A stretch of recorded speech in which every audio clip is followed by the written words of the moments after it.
이제 에스겔서 48장 오늘 이제 마지막 말씀을 좀 마무리하는 시간을 좀 가지려고 합니다. 오늘 함께 나눌 이 에스겔서 48장의 말씀은 지난주에도 이 소개가 조금은 되었지요. 이 47장 13절부터 이 소개되는 이스라엘의 땅의 경계를 정하시고 이제 그 땅을 이스라엘 각 지파들에게 공평하게 나누어 주어 기업을 삼게 하는 그 내용과 지금 연결이 되어져 있습니다.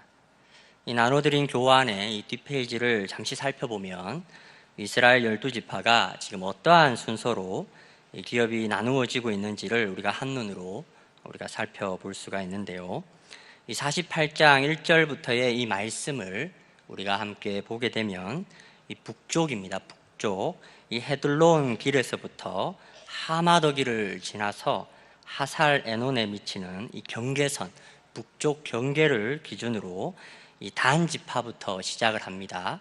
단 지파부터 아셀, 납달리, 므낫세, 에브라임, 르우벤, 유다의 순서로 이 기업을 나누는 내용이 이 8절까지 소개가 되어져 있습니다. 그리고 중간에 이 레위인의 구역을 포함하는 이 땅이 이 따로 구별이 되어져 그 땅에 관한 이 내용들을 좀 다루다가 다시 23절부터 29절까지 이 레위 지파를 제외한 나머지 벤야민, 시므온, 이사갈, 스불론 그리고 갓 지파의 순서로 해서 이 남쪽 끝 경계선인 이 다말에서 이 무리바 가데스 세메까지 나머지 이스라엘 각 지파의 기업들을 나누어 주는 내용을 지금 다루고 있습니다. 지금 이렇게 이제 하나님께서 이스라엘 12지파들의 기업을 나누고 있는 오늘 말씀의 이 내용은 결국 이 하나님께서 이스라엘을 다시금 온전히 회복시키시겠다라고 하는 이 하나님의 의지가 담겨져 있는 말씀인데요.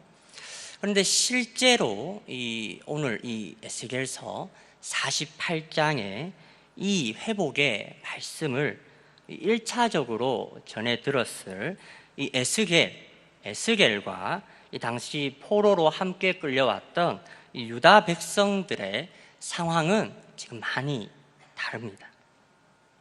이 에스겔서 33장 21절의 말씀을 보면 에스겔이 사로잡힌 지 12째 해에 이미 예루살렘이 함락되었다는 소식이 이 에스겔과 그와 함께 포로로 잡혀온 이 유다 백성들에게 이미 전해진 후라는 겁니다. 이것이 무엇을 의미하는가 하면 이 지도상에 이 남유다라는 이 나라가 더는 찾아볼 수가 없고 완전히 사라졌다라는 것을 의미합니다. 이제 그들은 언어도 통하지 않습니다. 또 포로로 수치스럽게 지금 끌려온 이 타국 땅에서 지금 그들의 이 고국이 이스라엘이죠. 남유다 왕국이 지금 멸망당했다는 소식을 그들이 들었다라는 겁니다. 여러분 지금 상황이 이렇게 되면 이 에스겔과 지금 유다 백성들이 여러분 어떤 생각을 좀 했겠습니까? 저는 아마 이런 생각을 하지 않았을까 이렇게 생각을 합니다. 이제는 다 끝났네. 돌아갈 고향 땅이 있고 나라가 있어서 그나마 좀 이 신락 같은 희망이 있었는데 이제는 다 끝났구나. 이제 진짜로 우리가 망하게 되었구나라는 그런 생각을 좀 했을 것 같아요. 그리고 지금 그들을 사로잡고 있는 또 바벨론이죠. 바벨론. 당시 가장 강력한 힘을 지녔던 이 바벨론의 소나기에서 지금 누가 우리 민족을 다시금 건질 것이고 또 아무것도 남아있지 않을 이 예루살렘 땅에서 누가 이 이스라엘을 다시금 회복시킬 수 있는가 하는 그런 절망적인 생각들을 아마 이들이 했을 것 같아요.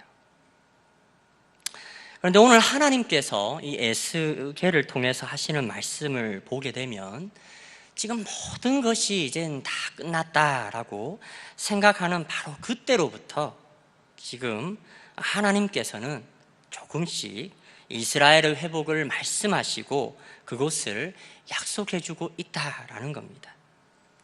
이 회복에 관한 말씀이 에스겔서 33장, 예루살렘이 멸망한 이 33장의 이후에 조금씩 언급이 되더니 에스겔서 40장에 와서는 본격적으로 다루어지다가 이제 48장에 와서는 이스라엘의 모든 땅을, 이전에 이스라엘 백성이 가장 전성기에 있었던 모든 영역들을 지금 포함하고 있는 이 땅의 경계를 지금 언급하시고 하나님께서 이스라엘 각 12지파에게 공평하게 그 땅을 나누어 줄 날이 올 거다라고 이야기를 하시는 거죠.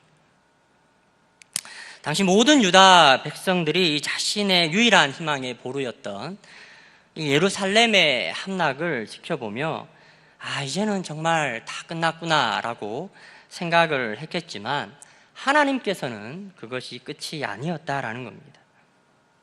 또한 하나님께서 지금 12지파의 기업을 나누시는 장면을 보게 되면 여러분 지금 남유다 백성들만 회복을 시키는 것이 아니고 일찍이 남유다보다 150년 앞서 이 아수르에 의해서 멸망을 당해버린 이 북이스라엘의 지역과 이 지파들까지 하나님께서 회복을 시키시겠다라고 하는 것을 볼 수가 있습니다. 사실 이 북이스라엘의 지파는 이 아수르의 가혹한 정책이죠. 이 혼혈 정책, 막 섞어버리는 거죠. 이 혼혈 정책으로 말미암아 이 인간적으로는 사실은 더 이상 이 회복을 할 수 없는 사실 불가능한 상태죠. 인간적으로는.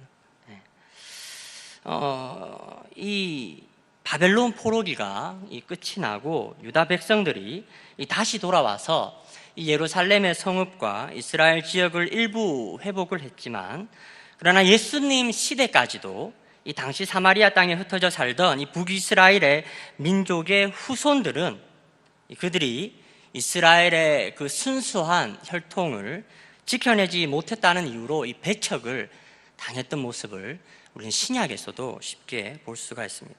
그런데 하나님께서는 지금 이들까지도 회복을 시키시겠다라고 말씀을 하시는 겁니다.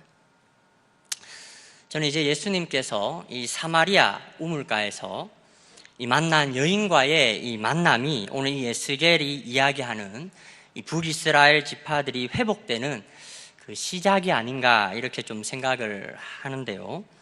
아무튼 이 에스겔 당시의 사람들에게 있어서는 이 문제는 사실 인간적인 힘으로는 도무지 어떻게 해볼 수 없는, 정말로 회복할 수 없는 그런 사안의 문제였었는데요. 그런데 하나님께서는 어디까지 그들을 회복시키시려는가? 하나님의 회복의 범주는 이 인간적인 접근과 이해로는 더 이상 이 손을 써볼 수 없는 지경이 된 이 북이스라엘의 지파들까지도 회복시키시려고 하는 것을 볼 수가 있다라는 겁니다.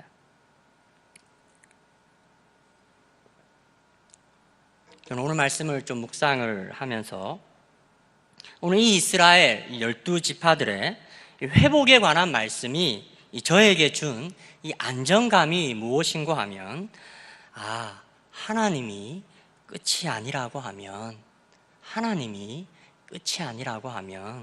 끝난 것이 아니구나 하는 것이었습니다. 내가 보기에는 또 내가 생각하기에는 지금 모든 인간적인 능력들을 총동원해도 소용이 없을 만큼 지금 이스라엘의 모습이 엉망이 되었는데, 그래서 지금 누가 봐도 이 이스라엘 민족은 이제는 끝났다, 이제는 더 볼 것이 없다, 이제는 소망이 없다 라고 할 수 있는 상황임에도, 그러나 하나님께서 끝이 아니다 라고 한다면 그것이 끝이 아니구나 하는 사실에 사실 제 마음이 좀 큰 위안을 좀 얻었었습니다. 그러고 보면 성경은 이 이스라엘의 회복에 관한 말씀 말고도 우리 하나님이 어떠하신 분이신지에 관해서 동일한 연속성을 가지고 비슷한 이야기들을 항상 해오고 있었다라는 것을 볼 수가 있습니다. 우리는 요셉이 당했던 억울한 일들을 잘 알고 있습니다. 그는 형제들의 손에 일찍이 팔려서 이 노예의 신분으로 전락을 했지만 성경은 그가 그래도 낙심하지 않고 하나님을 생각하는 중에 열심히 살아가려고 했던 모습을 기록하고 있습니다. 그래서 요셉은 애굽의 군대 장관이었던 보디발의 집에서 모든 것을 다 관장할 수 있는 그러한 인정받는 위치에 올라갔지만 우리는 그가 또 한 번 억울한 일을 당하게 되면서 이 감옥에 갇혀야만 했던 일을 잘 알고 있습니다. 여러분, 요셉의 이러한 노력에도 불구하고 이 억울하게 이 왕의 죄수들만 갇히는 이 감옥에 갇히게 되었을 때 여러분, 그가 무슨 생각을 했을까요? 제가 요셉이라면 아마 이런 생각을 했을 것 같습니다. 이제 내 인생은 끝이구나. 끝. 우리는 또한 모세가 그가 젊었을 때의 일을 잘 알고 있습니다.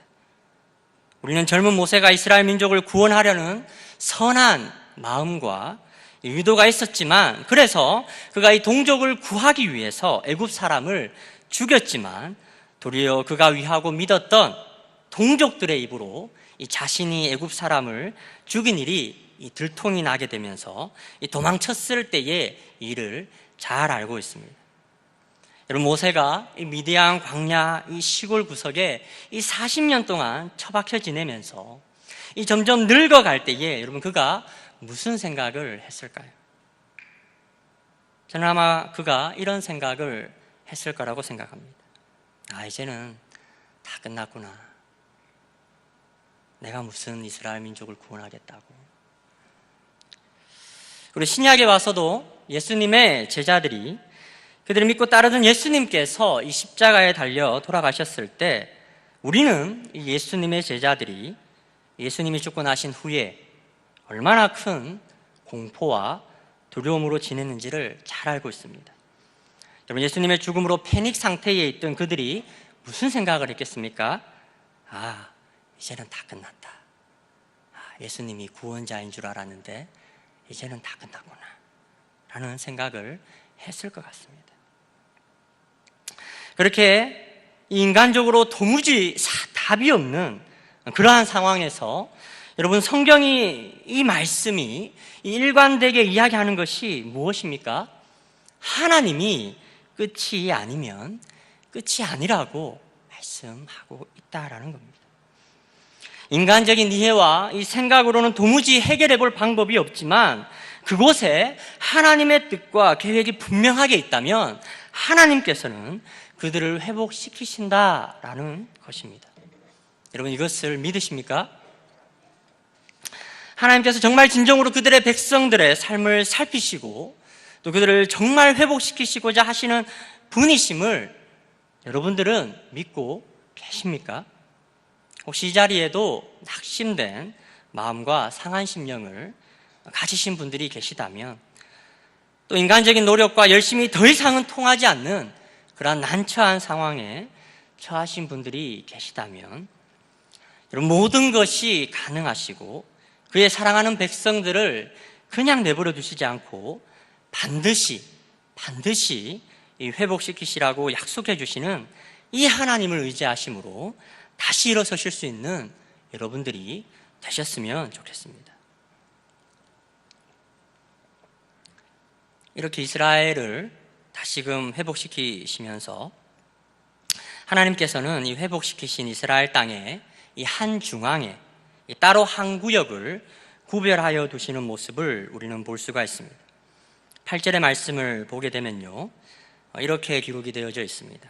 유대 경계선 다음으로 동쪽에서 서쪽까지는 너희가 예물로 드릴 땅이라. 너비는 25,000척이요 길이는 다른 몫의 동쪽에서 서쪽까지와 같고 성소는 그 중앙에 있을지니 라고 하면서 이 따로 회복된 이스라엘의 지경에서 이 구별되어진 땅의 이 이름을 가리키기를 예물로 드려져야 하는 땅이라고 표현하는 것이 참 인상적인데요. 이 위로 7개의 지파와 또 아래로 5개의 지파 사이입니다. 어찌 보면 이스라엘 민족의 거의 한가운데 위치해 있는 이 땅이 이 이스라엘 민족이 하나님을 위하여 따로 몫을 구분한 땅이다라는 겁니다. 이것을 우리 개역개정의 성경은 예물로 드려야 하는 땅이라고 소개를 하고 있는 반면에 이 영어 성경을 보게 되면 이 portion이라는 단어를 써서 몫입니다. 몫과 부분으로 해석을 해놓고 있는 것을 볼 수가 있습니다. 이스라엘 백성들이 이제 하나님을 위해서 따로 구별해 놓아야 하는 이 이 부분이라는 건데요. 오늘 말씀은 바로 이렇게 이 예물로 드려진 땅의 한가운데에 이 성소가 세워지게 된다라고 말씀하고 있습니다. 이것이 이제 의미하는 바는 저는 크게 2가지로 이야기해 볼 수 있을 것 같은데요. 먼저 첫 번째는 이 구별해 놓은 땅이 이스라엘 민족이 기업으로 받은 땅의 이 한가운데에 위치해 있습니다. 한가운데에. 이것은 이제 회복된 이 이스라엘 백성들의 이 삶이 이제는 하나님을 중심으로 돌아가야 한다라는 것을 의미하는 것입니다. 하나님을 따르겠다라고 이제 우리가 결단하고 믿음을 가지고 살아가게 된다라는 것은 이제는 나 중심으로 이 삶을 살아가는 것이 아니라 이 하나님을 중심으로 이 삶을 살아가겠다라고 하는 것을 의미한다라는 겁니다. 그리고 2번째로 이 예물로 드려진 땅의 한가운데에 이 성소가 이 자리 잡고 있는 것을 보게 됩니다. 이것은 이제 우리가 하나님의 성소가 이 세워지기 위해서 이 헌신되어져야 하는 이 부분이 있다는 것을 의미합니다. 하나님의 성소가 지어지기 위해서 우리가 따로 하나님께 예물로 드려져야 하는 그러한 몫이 또는 부분이 우리의 삶에 나타나야 한다라는 것을 의미한다라는 겁니다. 이것은 이제 오늘 신약의 시대를 살아가는 우리들에게 좀 적용을 해보게 된다면 오늘 이 주님의 몸된 성전인 이 교회가 세워지기 위해서 우리가 마땅히 하나님의 백성이라면 헌신되어져야 하는 그 부분들이 반드시 있다라는 것을 의미하고 있습니다. 그리고 14절의 말씀을 보게 되면 이렇게 구별되어진 땅은 그들이 그 땅을 팔지도 못하고 바꾸지도 못하고 그 땅에 처음 익은 열매를 남에게 주지도 못하리니 이는 여호와께 거룩히 구별한 것임이라 라고 말씀하시는 장면을 우리가 볼 수가 있는데요. 이 말씀을 방금 나누었던 이 하나님께 예물로 드려져야 하는 우리의 부분과 이 연결지어서 이 설명을 하게 되면 우리가 이제는 하나님 중심의 이 삶을 사는 것을 바꾸지도 말고 그것을 타협해서도 안 된다라는 것을 의미합니다. 그리고 하나님의 성소가 세워지기 위하여서 이 마땅히 드려져야 하는 우리들의 이 몫입니다. 이 드려져야 하는 그러한 몫이 또한 바꾸지도 못하고 그 열매를 남에게 주어서도 안 된다라는 것으로 해석해 볼 수가 있습니다. 여러분 어떻게 좀 오늘 말씀을 조금 비추어 보았을 때 오늘 이 자리에 나오신 우리 성도분들의 모습은 조금 어떠합니까? 지금 여러분들의 삶은 좀 하나님을 중심으로 하는 그런 삶을 좀 잘 살아가고 계십니까? 아니면 아직도 이 많은 부분에서 이 나 중심에 좀 삶을 내려놓지 못하고 나의 생각과 나의 뜻, 나의 욕심을 버리지 못하고 여전히 하나님의 생각과 뜻에 갈등하고 계시지는 않는지 모르겠습니다. 그리고 오늘 교회를 위해서 또 하나님의 이 성소가 지어지기 위해서 여러분들이 하나님께 마땅히 드려져야 하는 그 몫과 관련해서 여러분들의 모습은 좀 어떠하십니까? 여러분 이것은 단순히 이 재정적인 부분들만을 의미하지는 않습니다. 교회가 하나님께서 이 기뻐하시는 모습으로 세워지기 위해서 우리가 마땅히 드려져야 하는 이 몫이 이 재정적인 부분만 있는 것은 아닙니다. 그런 의미에서 요즘 이 로비에 붙여져 있는 걸 봅니다. 되게 크게 이렇게 붙여져 있는데 저는 그걸 보니까 마음이 조금 그럴 때가 있습니다. 직분자 1인 1사역이라고 되어져 있는데요.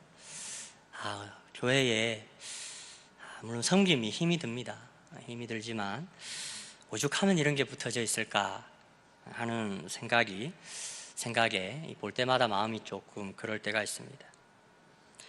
그러나 여러분, 오늘 말씀을 우리가 보게 되면 분명히 말씀하고 있습니다. 하나님의 백성으로 부름을 받은 백성이라면 마땅히 그 중심에는 이 하나님의 성소를 세우기 위한 분명히 헌신되어져야 할 이 우리들의 몫이 있다라고 말입니다. 어떻게 여러분들은 지금 하나님께서 여러분들에게 주신 그 기업들 가운데서 좀 그렇게 하나님께 헌신되어진 여러분들의 그런 몫과 부분들이 분명히 좀 구별되어져 있습니까? 오늘 말씀에 이 11절과 12절의 말씀을 보면 이렇게 구별하여서 자신의 몫을 하나님께 신실하게 드린 이 자손이 어떻게 되는지에 관해서 이 말씀이 소개하는 것을 볼 수가 있습니다. 우리가 같이 한번 좀 읽어보았으면 좋겠는데요. 우리 11절과 12절의 말씀입니다. 우리 같이 한번 읽겠습니다. 이 땅을 사독의 자손 중에서 거룩하게 구별한 제사장에게 돌릴지어다. 그들은 직분을 지키고 이스라엘 족속이 그릇될 때에 레위 사람이 그릇된 것처럼 그릇되지 아니하였느니라. 땅의 예물 중에서 그들이 예물을 받을지니 레위인의 접경지에 관한 거룩한 예물이니라.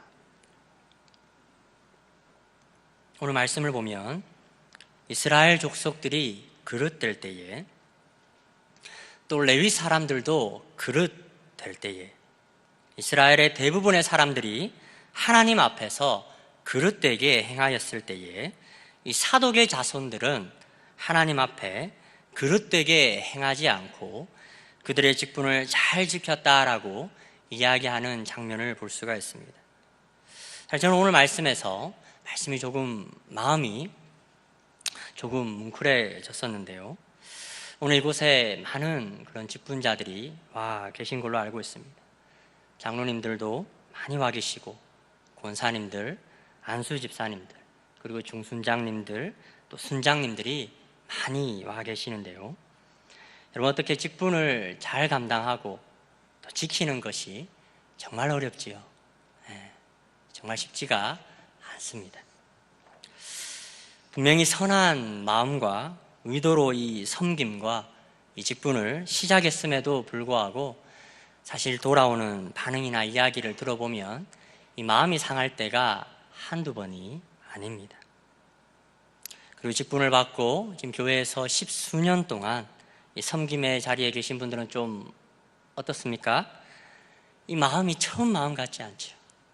마음이 언제나 한결같아서 하나님이 보시기에 지금도 순전하게 이렇게 하나님을 사랑하는 마음에서 사실 이게 되지가 않고 그냥 지금까지 해오던 대로 그냥 그대로 막 억지로 이렇게 진행하는 경우가 많이 있습니다. 생각 같아서는 한 1, 2년 모든 걸 다 내려놓고 그냥 조용히 좀 교회만 좀 다니고 싶다라는 생각을 해보신 분들도 아마 많이 계실 겁니다. 저도 좀 오늘 말씀을 가지고 제 스스로를 좀 비추어 보면 저도 좀 고민이 들 때가 많이 있습니다. 내가 이 목회자의 신분을, 직분을 잘 감당할 수 있을까? 잘 지켜낼 수 있을까 하는 그러한 마음이 들 때가 많이 있습니다. 분명히 처음 같이 선한 마음과 동기를 가지고 이 사역자의 길로 들어섰지만 여러 가지 이 모양과 사정으로 인해서 벌써 이 목회자의 직분을 내려놓는 학교 동기들의 이야기를 들을 때가 있습니다. 그럴 때면 나는 과연 이 직분을 정말 끝까지 잘 지켜낼 수 있을까 하는 그런 자신 없는 그런 생각이 들 때가 많이 있습니다. 그런데 오늘 사독의 자손들이 그들의 직분을 잘 지켜냈을 때에 하나님께서 이 12절의 말씀을 보게 되면 땅의 예물 중에서 그들이 예물을 받을지니 레위인의 접경지에 관한 가장 거룩한 예물을 그들이 받게 될 거다라는 말씀을 해주고 있다라는 겁니다. 여러분, 이 말은 그들이 그렇게 하나님의 성소를 세우기 위하여서 그들의 직분을 잘 감당했을 때에 하나님께서 갚아주시는 보상이 분명히 있음을 의미하고 있습니다. 우리는 오늘 사독의 자손들이, 이스라엘 모든 자손들이 하나님 앞에 그릇되게 행하였을 때에도 그들의 직분을 잘 지켜 행하였을 때에 갚아주고 계시는 하나님의 모습을 보고 있습니다. 이 장면이 저의 마음을 뭉클하게 만들었던 것은, 여러분, 우리가 하나님의 성소죠. 저는 교회로도 바꾸어 해석해 볼 수 있다고 생각을 합니다. 이 하나님의 교회를 잘 세우기 위해서 우리의 직분, 또 우리의 부르심을 잘 감당하기가 쉽지가 않지만, 그러나 우리가 이 오늘 말씀에처럼 이 사독의 자손들처럼 우리가 그러한 직분들과 부르심을 잘 지켜냈을 때에 하나님께서는 그것을 잊지 않으시고 보상해 주신다라는 것입니다. 하나님은 다 알고 계신다라는 것을 말씀이 이야기하고 있다라는 겁니다. 다른 모든 이스라엘 자손들이 그릇되게 행하였을 때에, 또 아무도 하나님을 제대로 섬기지 않았을 때에 이 사독의 자손들도 분명하게 이 마음이 속상했을 때가 많을 거라 저는 생각을 합니다. 아무도 그렇게 안 살고 있는데 나만 그렇게 하나님 말씀 붙들고 사는 것이 무슨 의미가 있는가라는 회의적인 생각을 했을 수도 있을 것 같습니다. 오늘 말씀에 하나님께서는 당신 앞에서 그들의 직분을 잘 지켜서 행한 이 사독의 자손들에게 가장 거룩한 예물을 오늘 그들에게 주시는 모습을 볼 수가 있습니다. 여러분, 이 말씀은 오늘을 사는 우리들에게도 적용해 볼 수가 있습니다. 오늘날 시대도 보게 되면 하나님의 교회를 지켜내기 위해서, 또 하나님의 교회를 든든히 세우기 위해서 이 드려져야 할 이 자신들의 몫과 부분에 있어서 상당히 인색한 세대가 아닌가 저는 생각을 합니다. 그러나 하나님 앞에 이 자신의 부르심을 잘 지켜내서 이 하나님의 몸된 교회를 세우기 위하여서 이 자신의 직분과 이 부르심을 잘 지켜낸 사람들에게는 우리 하나님께서 분명히 오늘 말씀처럼 그것을 잊지 않으시고 갚아주시리라는 것을 저는 믿습니다. 오늘 이 말씀이 지금도 이 직분을 지켜내기 위해서 주님의 귀한 몸된 교회를 돌아보고 이 교회를 세우기 위하여서 오늘도 이 각자의 몫과 부분들을 잘 담당하고 애쓰시는 모든 분들에게 좀 위로가 되시는 말씀이 되었으면 좋겠습니다. 이제 마지막으로 우리가 좀 살펴보고자 하는 것은 이 여호와 산마라고 이름이 붙은 이 성읍에 관한 말씀입니다. 이 땅은 이 15절의 말씀에 예물로 드려진 땅 중에서 특별히 가로 세로 너비가 이 5,000척으로 구별되어진 이 땅이고, 또 특별히 속된 땅이다라고 명명되어져 있는 것이 그 특징입니다. 이 속되다라는 이 단어가 좀 인상적인데요. 이 킹 제임스 버전의 영어 성경은 이 속되다라는 단어를 이 프로펜이라는 단어를 사용하여서 이 해석을 하고 있는데, 이것은 이제 세속적인, 신성하지 않은, 또 불경건한 그러한 의미를 지니고 있는 단어입니다. 그런데 이 세속의 의미를 지닌 이 땅 한가운데에 지금 성읍이 세워지는 것을 보게 되는데요. 이 성읍은 정사각형의 모양으로 이 가로 세로 너비가 각각 이 4,500척으로 이루어져 있고요. 이 31절의 말씀을 보게 되면 이 성읍에는 이스라엘 지파들의 이름을 따서 붙여진 12개의 문들이 있다라고 하는 것을 볼 수가 있습니다. 그리고 마지막 절인 이 35절에 이 성읍의 이름이 이 여호와 삼마로 명명되어지는 것으로 이 에스겔서가 마무리되는 것을 우리가 볼 수가 있는데요. 혹시 여러분들이 가지신 성경책에 이 여호와 삼마 35절에 나타난 이 여호와 삼마라는 단어에 이 각주가 처리되어 있는 것을 아마 보실 수가 있을 겁니다. 이 각주로 달아놓은 해석을 아래에서 살펴보게 되면 이 여호와 삼마를 어떻게 해석해 놓고 있느냐 하면 여호와께서 거기에 계시다라고 해석해 놓고 있는 것을 볼 수가 있습니다. 이것이 이제 상당히 의미가 깊은 내용인데요.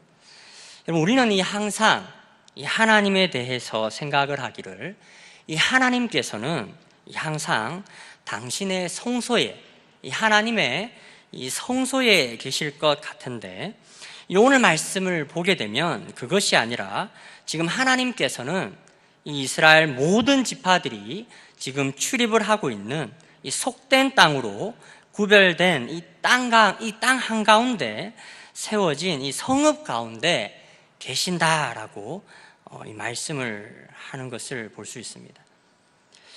이 수천 년 전에 이 이스라엘 백성들도 그렇고 또 오늘 신앙생활을 하는 우리도 사실 마찬가지입니다. 사실 우리는 너무나도 쉽게 이 하나님의 임재를 좀 도식화할 때가 많이 있습니다. 그것은 이 성전에만 좀 하나님이 계시다라고 생각하는 경향이 매우 짙기 때문에 이 성전을 벗어난 이 다른 영역에서 우리와 함께 하시는 이 하나님을 잘 이해하지 못할 때가 많이 있다라는 겁니다. 그래서 우리의 신앙하는 이 대부분이 이 성전 안에서의 영역에만 좀 갇혀 있을 때가 많이 있다라는 겁니다. 그런데 오늘 말씀을 보게 되면 이 속된 땅으로 구별한 땅에 이 세워진 성읍에 바로 거기에 하나님께서 계신다라고 말씀하고 있는 것을 볼 수가 있습니다. 여러분, 이것이 무엇을 의미하는고 하면 우리가 거주하는 모든 곳, 특별히 우리가 속되게 보이고 또 세상을 한번 바라보십시오. 얼마나 불경건하고 세속적인 것이 넘쳐납니까? 그런 모든 우리가 속되게 보이고 좀 불경건하게 보이는 그 모든 영역에도 지금 하나님은 거기에 계신다라는 것을 의미한다라는 겁니다. 하나님이 성전에만 계시는 것이 아니라 온 세상의 중심에 하나님이 계신다라는 것을 의미합니다. 정치, 경제, 사회, 문화 모든 영역에서 하나님이 되신다라는 말씀입니다. 이 속되고 불경건해 보이는 이 세상에 발을 내딛고 사는 바로 저와 여러분 그 중앙에 바로 이 하나님께서 거기에 서 계신다라는 겁니다. 말씀을 준비하면서 한 목사님께서 오늘 이 말씀을 좀 인용하시면서 이런 말씀을 하시는 것을 제가 들었습니다. 하나님의 나라와 이 통치가 우리 안에 회복되어지는 방법은 우리가 거주하는 모든 영역 가운데, 가정과 직장과 세상과 사회의 모든 영역 가운데 바로 하나님이 거기에 계신다라고 하는 이 선언이 우리에게 필요하다라고 말씀하시는 것을 제가 들었습니다. 그리고 이것이 이 불신과 이 믿음의 이 갈림길에 있는 것인데 많은 불신자들은 우리를 바라보면서 이렇게 이야기를 할 때가 많이 있습니다. 그것은 무슨 말인가 하면 너희들이 믿는 하나님이 어디 있느냐라는 것입니다. 너희가 고난 중에 있을 때 또는 병 중에 있을 때 너희 하나님이 어디 있느냐라는 것입니다. 이 세상이 이렇게 엉망이 되고 이렇게 정말 안타깝게 지금 이렇게 굴러가고 있는 이러한 모습 가운데서 너희가 이야기하는 하나님이 어디에 있느냐라고 한다는 것이죠. 불신자들은 그렇게 이야기를 한다라는 것입니다. 여러분, 그러나 오늘 말씀을 빌면 우리 하나님을 믿는 신자들의 고백이 어떠하다고 이야기를 하고 있습니까? 하나님의 말씀은 우리가 고난 중에 있을 때, 또 내가 극심한 고통 중에 있을 때에 하나님은 거기에 계신다라고 말씀하고 있다라는 겁니다. 이 세상이 정말 불경건해 보이고 이렇게 엉망진창이 되어버리고 정말 속된 것, 정말 안타까운 형국이 정말 펼쳐져 있는 이 안타까운 땅이지만, 그러나 우리는 어떻게 고백을 하는가 하면, 또 말씀이 이야기하는 것은 무엇인가 하면 하나님이 거기에 계신다라고 이야기를 한다라는 겁니다. 오늘 말씀을 보면 지금 이스라엘 백성들과 에스겔은 지금 모든 것을 잃어버린 가운데 있습니다. 그들의 고국도 잃어버리고 또 그들이 섬겼던 하나님의 성전마저 다 회파되어서 사라져 버린 상태였습니다. 이때 아마 많은 사람들이 낙심하면서 이런 이야기를 했을 것입니다. 이제는 다 끝났다. 아니, 도대체 하나님은 당신의 백성들이 이렇게 나라를 잃고 고생할 때에 또 당신의 성전이 이 불경건한 사람들의 손에 의해서 회파될 때에 하나님은 어디에 계셨는가? 어디에? 도대체 이스라엘의 하나님은 어디에 계시는가? 라고 이야기를 했을지도 모릅니다. 그러나 오늘 말씀이 무엇을 이야기하고 있습니까? 아니다. 하나님이 거기에 계신다라는 겁니다. 여러분, 바로 이 사실을 우리가 알고 이 하나님이 우리들 가운데 계시다는 것에 대하여서 우리가 눈이 열릴 때에서부터 바로 회복이 시작된다라는 겁니다. 하나님께서 거기에 계신다라는 겁니다. 우리의 가정이 온전히 예수님을 믿는 믿음의 가정이면 참 좋겠지만, 내가 믿음의 처음이라서 정말 우리 명절 때마다, 아니면 매일 일과를 마치고 집으로 돌아갈 때마다 하나님을 알지 못하는 가족들을 바라볼 때마다 그런 생각이 들 수도 있습니다. 하나님 어디 계십니까? 그러나 그리고 불경건해 보이는 그런 가족들의 그런 모습들, 세속적인 모습들을 볼 때마다 우리의 마음이 낙심할 수도 있습니다. 그럼 오늘 말씀이 무엇을 이야기합니까? 하나님이 거기 계시다는 거죠. 내가 속되다고 여기고 불경건하다 여기던 바로 그곳에 하나님이 거기에 계신다라는 겁니다. 여러분, 직장에서도 마찬가지입니다. 거기 하나님이 잘 안 보일 때가 많이 있습니다. 바로 위에 상사가, 오너가 최고처럼 보이고 나의 모든 것을 주무를 수 있는 힘이 있는 것처럼 보이지만, 여러분, 그렇지 않다라는 겁니다. 가장 속된 땅 한가운데에 바로 거기에 하나님이 계시다라는 겁니다. 오늘 이 말씀의 의미를 여러분들이 잘 기억을 하셔야 합니다.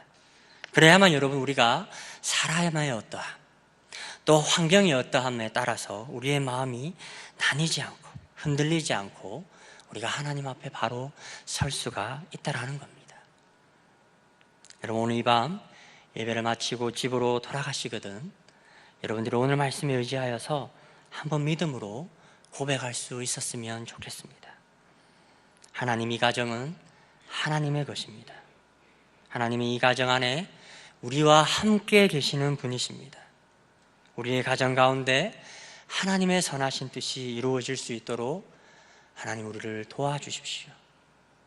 그리고 도무지 바뀌지 않는 이 가정의 구성원들을 바라보며 낙심하고 좌절하고 그들을 우리의 기준으로 맞추려고 인간적인 애를 쓰기보다는 믿음의 눈으로 좀 여러분들 가운데 계시는 그 하나님을 바라보실 수 있었으면 좋겠습니다.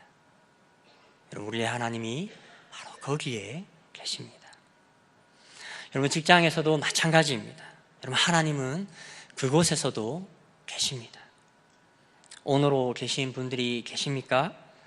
여러분, 하나님께서 여러분들의 일터 한가운데에 계시기 때문에 여러분들 절대 아랫 사람들을 함부로 다루지 마시기를 바랍니다. 여러분들이 오늘로 계시니까 얼마나 많은 그런 타협과 유혹의 순간이 몰려옵니까? 그러나 하나님이 지금 내가 지금 거하고 있는 이곳 일터에 계시고 하나님께서 지금 이 일터에 진정한 소유주가 되시기 때문에 여러분 하나님의 방법으로 여러분들의 일터를 세우실 수 있기를 바랍니다. 오너가 아닌 직원으로 계신 분들도 마찬가지입니다. 직장 생활을 하다가 보면 정말 이 마음이 어려워질 때가 많이 있습니다. 왜냐하면 하나님의 방법으로 운영되는 곳이 거의 없기 때문입니다. 거의 없기 때문에 우리가 낙심하고 좌절할 때가 정말 많이 있습니다.